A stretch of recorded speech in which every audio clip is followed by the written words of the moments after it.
ओम नमः शिवाय. शिवमहापुराण अध्याय 2. शिवपुराणाचा परिचय. श्री गणेशाय नमः.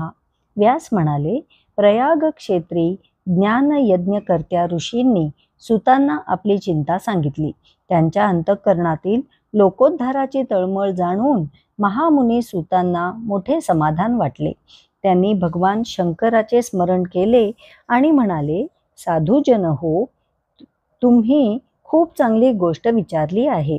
तुमचा हा प्रश्न तिन्ही लोकांचे हित करणारा आहे.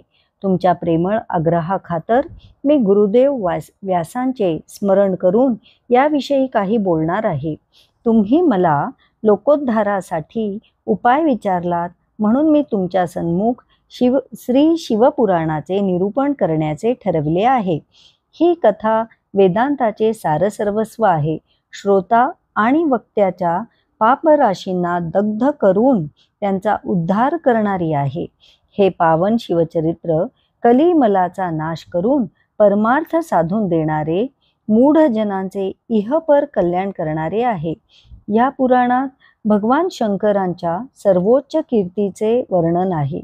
हे धर्म, अर्थ, काम आणि मोक्ष या चारही पुरुषार्थांना साध्य करून देणारे आहे. हे आपल्या पुण्यप्रभावाने स्वतःच वृद्धिंगत होत आहे. या सर्वोत्तम पुराणाचे अध्ययन केल्याने कलियुगातील पापासक्त जीवांना श्रेष्ठतम गती प्राप्त होईल. त्यांना युगोत्पन्न उत्पातांचा त्रास होणार नाही. त्यांच्या अंतःकरणातील अज्ञानरूपी अंधकार नाहीसा होऊन ते निर्भय होतील. त्यांच्या सर्व क्लेशांचे निवारण होऊन ते सुखी होतील. शिवपुराण वेदतुल्य आहे. भगवान शंकरांनी हे स्वमुखाने सांगितले आहे. या पुराणाच्या 12 संहिता म्हणजेच खंड आहेत.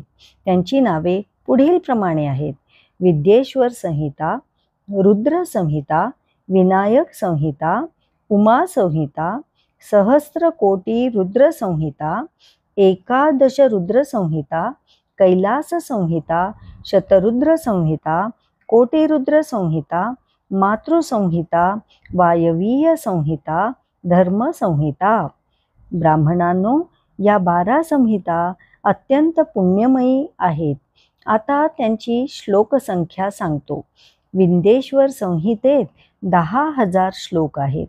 रुद्र संहिता, विनायक संहिता, उमा संहिता आणि मातृसंहितेत प्रत्येकी 8,000 श्लोक आहेत.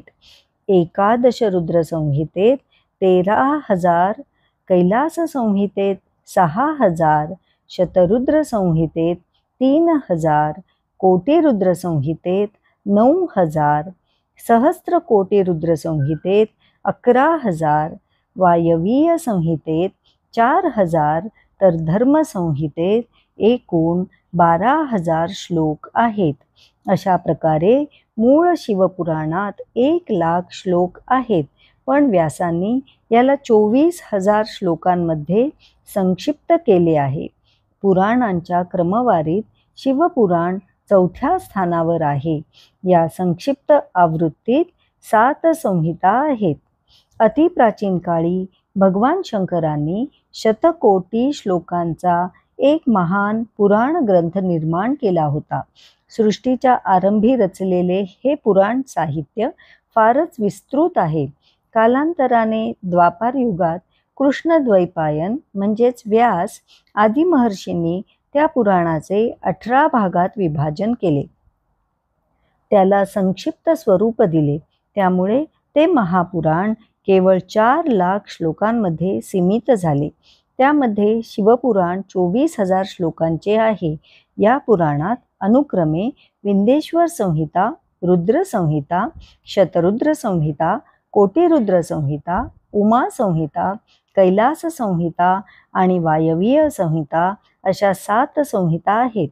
हे निर्मळ शिवपुराण भगवान शंकरांनी प्रतिपादन केले असून याला संक्षिप्त रूपात संकलित करण्याचे संपूर्ण श्रेय शैव शिरोमणी भगवान व्यासांना जाते. हे पुराण सर्व जीवांचे कल्याण करणारे, त्रिविध तापांचे शमन करणारे, मनुष्यांच्या पापांचा नाश करून त्यांना उत्कृष्ट गती प्रदान करणारे आणि सत्पुरुषांवर उपकार करणारे आहे.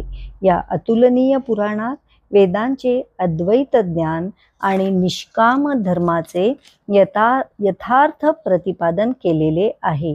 हे पुराण श्रेष्ठ मंत्र समूहांचे संकलन आहे. जीवाला शिवस्वरूप करणारे परमोच्च साधन आहे. समस्त पुराणांमध्ये श्रेष्ठ आहे. यात परमात्म्याच्या स्वरूपाचे, त्याच्या अगाध लीला कर्तृत्वाचे वर्णन आहे.